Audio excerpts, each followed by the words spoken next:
Hello，我而家就喺聖多里尼，咁依家咧就準備上機，就去伊斯坦布爾。咁我今日乘搭嘅就係愛琴海航空。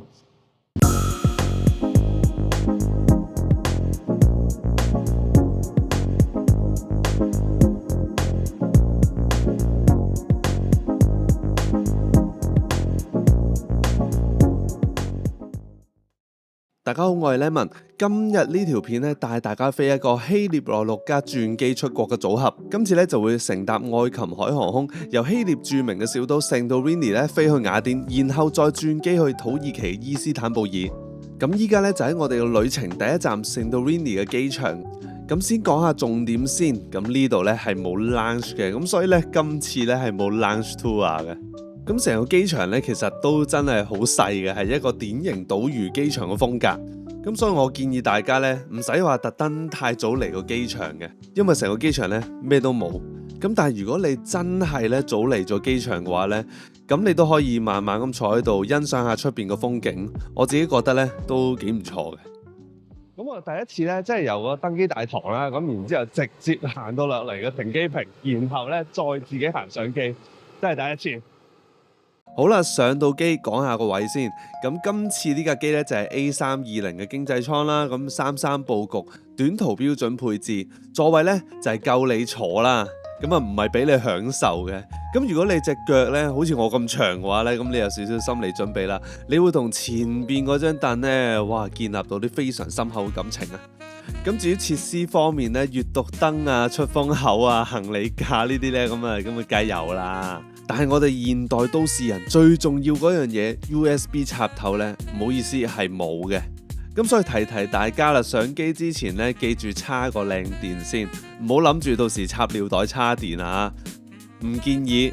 咁食物嗰方面啊，咁上到機嘅時候呢，咁都喺艙門嗰度呢派咗粒糖嘅，初頭仲以為係朱古力，咁然後啊仲有包零食啊。係啲青豆嚟嘅，咁我翻到屋企先打開咗嚟食，咁啊味道都 OK 嘅，略嫌有啲鹹啦。咁啊金程機咁啊飛50分鐘，咁然後咧仲要派呢啲零食咧，咁所以咧你前面嗰張台咧基本上都冇乜用嘅。咁至於娛樂系統嗰方面啊，咁呢架機咧主要咧都係用你部電話咧嚟做主力嘅，再加埋機頂嗰個屏幕咧嚟做個氣氛組。咁機頂個屏幕咧會有晒基本航班嘅資訊啊、提示咁樣。另外咧機上面咧都有 WiFi 提供嘅，會有免費10分鐘俾你玩下。如果想再用嘅話就要收錢啦。咁就算你唔課金都好咧，都會有啲片俾你睇下嘅。咁呢家你望下啲戲有冇你哋啱啦。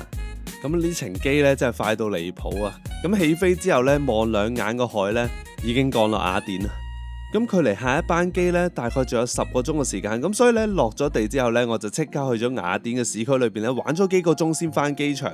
咁啊出省玩固然梗係開心啦，咁但係壞處咧，記住要計翻機場嘅時間啊，因為夜晚嘅時候咧等地鐵翻機場咧真係要啲時間。好啦，咁翻到雅典機場啦，咁啊正常咧我都會嚟個 lounge tour 噶嘛，係咪？唔好意思，所有貴賓室咧夜晚10點鐘閂門，係啊冇錯啊，10點鐘啊準時收工啊。咁所以今次嘅 lounge tour 咧正式取消，直接上機。咁第二程咧就係雅典去伊斯坦布爾，咁全程咧大概係1個鐘零16分鐘。咁比起第一程咧，呢程終於似翻一程咧真正嘅 flight 啦，有時間坐定食下嘢，咁啊睇下個機艙。上到機你會覺得成個感覺咧非常之熟悉嘅，點解呢？因為第一程咧已經搭過同一樣配置嘅飛機啊，冇錯，今次咧都係 A320嘅，都係33佈局，都係呢個熟悉嘅配方。咁而設施咧照舊都係一樣，都係冇 USB 位。咁所以咧我哋直接跳過講下食嘢嘅部分。咁今次咧呢程咧因為長啲嘅時間啦，咁佢驚你肚餓啊，咁所以咧就準備咗呢個芝士火腿三文治，再加埋個芝士餅乾。味道嗰方面咧就係啲典型航空小食嘅路線啦，你唔會話佢覺得咧超級好食嘅，咁但係咧你肚餓嗰時咧都會覺得都 OK 嘅。喺降落之前咧都同大家做個小總結。咁老實講啦，體驗完2程嘅愛琴海航空咧，其實就真係好似冇體驗到啲乜嘢。咁但係最主要嘅咧，我都係體驗到佢哋嘅營運策略。咁所以咧，我今次就想講下愛琴海航空點樣用雅典做中心，將希臘呢一個旺季旺到爆、淡季淡到喊嘅市場咧，變成一盤生意。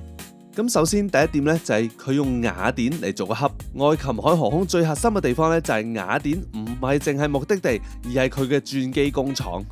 你會見到好多個航線咧就係到雅典同埋去外國，就好似我哋今程咁樣。表面咧就係方便啲乘客，實質咧將啲散收嘅需求啊咁啊集中晒喺雅典嗰度咧做轉機。咁喺佢哋嘅官方簡報咧都寫到明啊，要強化呢個雅典嘅 hub 啦。咁希望透過呢個 hub 咧嚟帶嚟多啲嘅 network。而第二啊就係佢哋嘅機隊策略啦。咁今次我哋就搭到就係 A320 嘅300咧，就係佢哋嘅萬能鎖匙，飛歐洲短中程夠用，班次又可以好密。咁而佢哋咧亦都係部署緊咧再買多啲 A320 嘅 Neo 嘅。而同時間你都可以睇到啦，希臘咁多島，咁多咁細嘅機場，都唔會用大機啦。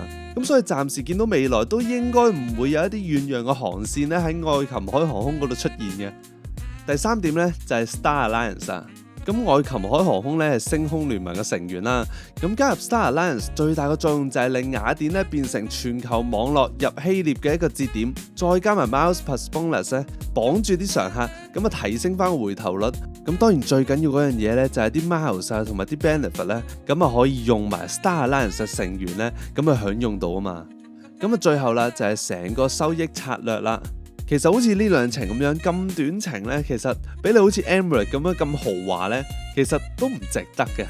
所以短途到呢，基本上好似 WiFi 咁樣免費10分鐘俾你呢，其實都會夠使噶啦。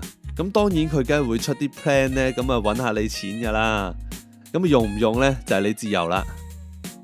咁所以呢，愛琴海航空呢，唔係一間呢一程飛到爽嘅公司嚟嘅。咁最主要咧都係由雅典去做核心啦，支線去餵啲客啦，窄體機控制成本，再加埋用聯盟咧嚟做個全球連接，用啲附加收入補刀，就希望咧將淡季嗰個蝕錢嘅水平咧咁啊拉翻勻啲。唔知你又覺得今次嘅體驗係點呢？不妨咧留言話俾我知啊！最後當然梗係要 like 同 share 呢條片，同埋訂閱我嘅頻道。我係 Lemon，下次再見，拜拜。